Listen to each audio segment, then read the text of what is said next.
Greetings everyone, I am back, and welcome to this week's edition of Ask Shane Anything right here on Sifted Games at SIFTD.net. I'm Shane Satterfield, the person who puts the Shane in Ask Shane Anything, and I'm here every week to answer your questions, and that's because a lot of you guys and girls are pledging at $7 or more per month at patreon.com/sifted. Now, for just $5 a month you get all our content early, but a bunch of you are going above and beyond, so I go above and beyond to do this show every week. I love doing it. However, we need questions to do it, and we're pretty much out. So head on over to sifted.net right now, click the header link, go to our forums, ask me a question about everything, and we shall power forward. All right, first up this week, we have a question from the Sandman. Hi, Shane. Are modern games generally easier to play and complete? I remember games in the past, and they were much harder. Contra was relentlessly hard. How are you health-wise? I remember you having some issues which needed some medical attention. Okay, the Sandman. First off, it's hard to say whether something is more prominent or less prominent than it used to be because of the volume of games that are being released. Now, you mentioned Contra, so I need to figure out, like, what point in time are we talking about here? Are we talking about all the way back? Are we talking about what it was like 10 years ago, 15 years ago? You said Contra, so I'm going all the way back. And I think that makes this discussion much easier because games like Contra and pretty much all the arcade games from the time, they were designed to munch quarters. So they had to be hard. They couldn't let you play for more than a minute or two at a time before you needed to put another quarter in the machine. So they had to make sure that you died constantly. It was a necessity for arcade games. And then, you know, if you grew up during that era, your dream was to have a console at home where the games looked as good as the games were in the arcade. It was something that gamers talked about forever. It seemed like it would never happen. I think the ColecoVision was the first system that could really do it, but it was a little more expensive than Intellivision. And so anyway, that was like the dream of players back in the day, was to get arcade quality graphics at home. That happened eventually, and it took the industry quite a while to figure out how to design games that worked with the home market instead of working in the arcades where they needed to be designed to munch quarters. So, are games harder now than they were then? No. Those arcade games are way harder than anything that comes out now. And in fact, I would argue even some of the games that were coming out around that era that were only launched for consoles and were never in the arcades at all were also harder than the games today. Because again, it took the designers a while to figure out how to change their games to make them work for a platform where people can sit there and play all day. And what happened as players during that era was that we would sit around and take turns playing. I even thought about this the other day. If there are young people today that play games like Elden Ring or Dark Souls, and they take turns, so you get a life, as soon as you die, you pass the controller. That worked great back in the old days. Playing a game like River Raid on the Atari 2600 where you die every like 10 seconds or whatever, you're constantly passing the controllers to your friends. I don't know if that works with a Dark Souls, especially with Elden Ring, because you could literally, if you want to, you could just run around and just live forever if you wanted to. Dark Souls, not so much. You're kind of trapped on that linear path.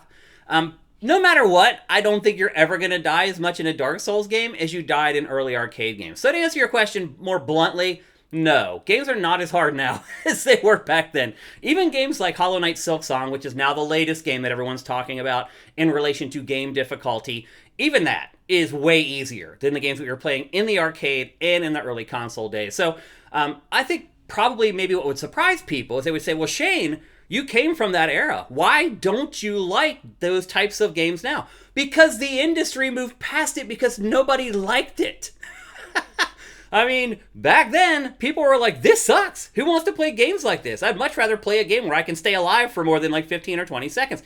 To me, it's more shocking that that aesthetic has tried to come back with From Software and Souls-likes. Because let's be honest, it was an idea and a concept that players rejected because they didn't like it. And maybe that's part of the reason why I've struggled to understand the popularity of these games. So to sum it all up, I would say that games now are way easier than they used to be, and I have no interest in going back.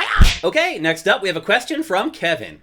A GameSpot article mentioned that ray tracing hasn't yet lived up to its potential. Do you agree with this? Is there any other technology that you feel hasn't lived up to its potential?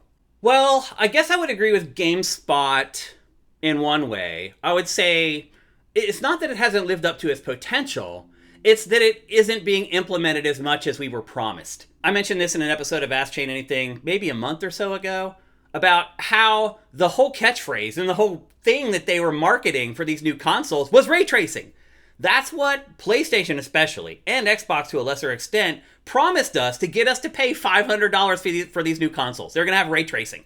And to be fair, some games on those platforms do have ray tracing. First, I should probably explain to people what ray tracing is. Ray tracing, the simplest way that I can explain it to the layman, basically makes reflections look better. So if there's a puddle of water on the ground, you can see the reflection of the city in the puddle or anything that's around the puddle. Sides of buildings in Insomniac Spider-Man games, the reflections on those are all ray tracing.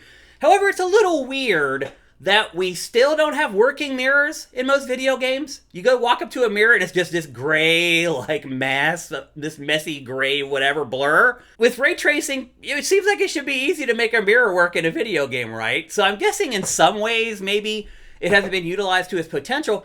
The problem is it's just not being utilized enough. It's such a hit on performance that a lot of developers have decided it's just not worth it. And I'll be honest with you, it's probably not worth it. Making the reflections look a little bit better in a puddle, I'll admit, every once in a while when I'm playing a game, I'll see it, and I'll stop, and I'll look at the puddle, and I'll move the camera around to see the reflections move around in the puddle.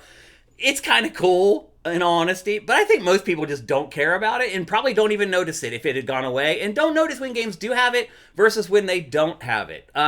Just recently, Star Wars Outlaws became the first Switch 2 game to use ray tracing. So it's even working on the Switch 2. So it's not even really a question of hardware power or hardware being capable of doing it. It's the developers willing to take that out, that big chunk, out of their budget as far as processing power when building games. They'd rather use that headspace, that extra oomph, on other things in the game instead of using it for ray tracing. So I believe that it's been a creative decision by developers, but the reason that they've had to make the creative decision is that these platforms are not powerful enough to run ray tracing in most modern video games. So I don't think that it hasn't lived up to its potential. It's just that it isn't being implemented enough. Other technology that hasn't lived up to its potential, I would argue that motion controls definitely didn't live up to their potential. Just recently I was playing a Switch 2 game trying to use the motion controls on a menu with the pointer controls, and here we are all these years later, and the pointer controls were still buggy and like jumping all over the screen. I couldn't get it to work right. That should be a solved issue at this point. If you're going to continue forward with motion controls the way that Nintendo has, you should have nailed them by now. And to be fair, they're better than they used to be on the Wii. But I feel like that improvement was really with Switch, and the jump from Switch to Switch 2 has not been that drastic. So it's very telling that they're not even pushing Metroid Prime 4 as a motion control game, which with Metroid Prime 3, that was kind of the whole crux of the new features, was being able to pull the armor off of the enemies and stuff like that. So it feels like motion controls are something that was underutilized. But here's another Nintendo idea that I feel has not really reached its potential, and that is the vitality sensor. I mean, it hasn't even launched in any game, so I don't even know how I should phrase that. But it's an idea that I think could be really cool that is just sitting on a shelf somewhere waiting to be implemented. And the vitality sensor, as Nintendo describes it and has shown it many years ago, is this thing that clips onto your finger,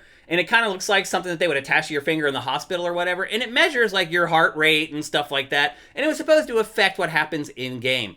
I think that could be genius. If they measured your heart rate and it affected how the game played. Let's say if you're like really mellow, your heart rate's really low, it starts tossing more enemies at you. If your heart rate is like pounding, maybe it lowers it. There's so many cool things that you could do with that. And in modern applications, it doesn't need to be this weird thing you clip onto your finger. It should be built into the controller. Little sensors on the handle, so when you grab it, it can detect your pulse. I think you could do really, really cool stuff with that. Now, there's some privacy concerns there with your medical data that Nintendo would have to work through, but you're asking about ideas that have sort of been shown to the public that have not reached their true potential. I think the vitality sensor is definitely one of them. Next up, we have a question from NeoJD. EA Sports scrapped plans for its college basketball game after it was unable to lock down exclusivity. Do you think EA should have put up more money to try to get the NCAA license, or was it bound to lose regardless? Well, first of all, before I answer a question about sports, I don't know if you guys have noticed, but I'm wearing an EA Sports big visor for this episode because I am answering a question about sports video games, which never happens in this show, and I'll try to keep it brief. The first thing I would say about this situation is that, look, I don't know if you're into college basketball, Neo JD. I used to be. I went to Temple University. When I went to school there, the football team was terrible. The basketball team was great. And so I kind of got into college basketball, but now Temple's basketball team also sucks. So I just don't care. That's what I'm getting at. And I don't know if you care or if you're just curious about sports video games. But regardless, college basketball is not gigantic. I mean, it is, because there's a lot of fans. Tons of people watch March Madness or whatever. But as far as people buying video games about college basketball, it was never that big of a market. And that's ultimately why it went away. Here we are, over 10 years later. It's been almost 2 decades since we had a college basketball game. There's a reason for that. They just don't sell very well. So EA knows this better than anybody. It knows how well its college basketball games sold in the past. And here's the other thing about it is that college sports has changed drastically. There's this new thing called NIL, name, image, and likeness, where players get paid now. It used to be if you're a college athlete, you couldn't get paid because then you would be a pro and you get kicked out of college or whatever. That's all changed. So now players can get paid. So you have to pay the players to be in the sports games. And that's worked out okay for college football, although the price they had to pay to each athlete doubled from one game to the next, and now the NCAA is asking for even more from the third game, which could lead to the franchise going away again. And that's what I'm getting at here. There's only so much money to be made from college basketball games. And again, with name, image, likeness, there's also this thing called the transfer portal, where players can just choose to leave the college that they're at and just go into this portal, and other teams can pick them up like free agents in professional sports. So there's no loyalty to teams anymore. Players will play on a college basketball team for a year.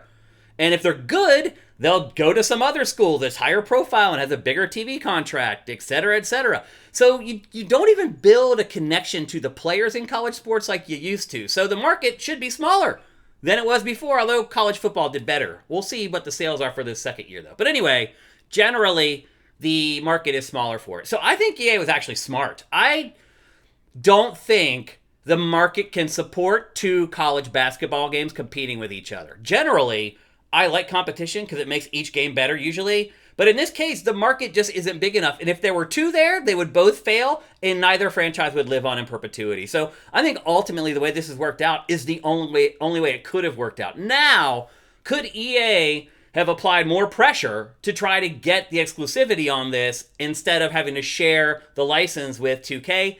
Maybe. It would have had to pay so much money to do that. And this is a risk. A college basketball game is a huge risk. You can't compound that risk with another huge risk. So unfortunately, I think this just worked out kind of the way it was going to. 2K was willing to make a basketball game that competed with another one. EA apparently was not. And so that's how we ended up where we're at.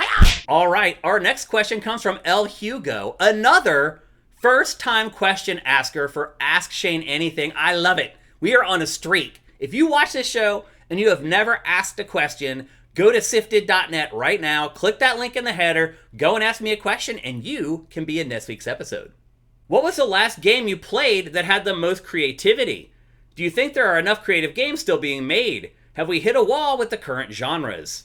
Well, El Hugo, here's the thing. There are plenty of creative games being made. There are plenty of games with interesting ideas that haven't been tried before. In fact, I was talking to Matt about this the other day after we recorded Game Face. And I was just talking to him about how I wake up in the morning and I go to my inbox and there's just this list of like 30, 40 emails from these small indie PR companies promoting their games. And the subject lines for those emails don't even share the name of the game. The subject line says, Dark Souls crossed with RPG Maker or something like that to try to catch your eye so you pay attention. I've never heard of any of these games. You haven't. We don't curate them to Sifted. Nobody covers them on any website. You may find a page on Steam or something like that. It makes me sad that there are so many people out there working on these creative games, as you mentioned, that nobody cares about. And you don't care about them either. I'm guilty of it. I don't curate that stuff to Sifted. We have to draw a line in the sand somewhere. If you guys don't watch the stuff or care about the stuff, we're not going to curate it. And you don't. So we don't. And it is sad to see all these hard-working indie developers working on these projects, and they're just dust in the wind. It is so hard to break out and make a hit. So to answer your question, there are plenty of games that are trying new things. A lot of times, they don't have the budget to make them work the way that they want to, or ultimately they don't have the budget to make the game look good. And a lot of times, people look at a game, and if it doesn't look good enough, they just move along. And that's the big problem, I think. Sometimes they break through. I think the most innovative game that I've played recently is Peak. And we talked about it on Game Face. You guys didn't care. We published the episode. Nobody made a single comment about Peak, even though at the time, it was the biggest game in the industry. It still is. It sold like 14 million copies. And all it is like this first-person climbing game where you team up with other players to climb mountains. And it's just this very communal, community-driven thing where you're like helping each other, but you're also kind of griefing each other. Some of that Let's Play stuff for Peak is some of the funniest stuff I've seen in video games in a really long time. But you guys don't care. And a lot of people don't care because they look at the game like, oh, they look like little blobs and the mountain looks crappy. That one caught on. But for every Peak, there is 500 other games that are innovative that nobody cares about, and they just disappear. So here's the thing. Yes, big budget games have stopped taking risks. You're just not going to get big budget games that cost $100, $200 million to make that are going to have some crazy, creative, innovative idea in them anymore. You're just not. The risk is too high. Publishers are too afraid of losing big money. It's just not going to happen. So if you're really into creative, unique ideas, definitely check out the indie scene because that's really the only place we're getting that stuff in 2025. All right, that does it for another episode of Ask Shane Anything. That was a great episode. You guys ask great questions every single week. Thank you so much. I really appreciate it. If you like this show and you want to see it continue, head to patreon.com/sifted. For $5 a month, you get all our content early. For $7 a month at that Ask Shane tier, you guarantee that this show keeps happening. I would really appreciate it. It would be awesome if you could do that. We do need more questions for next week, so get them in if you can. We'd really appreciate it. Have yourselves a great week, and don't forget, sleep is for the dead. Play games instead.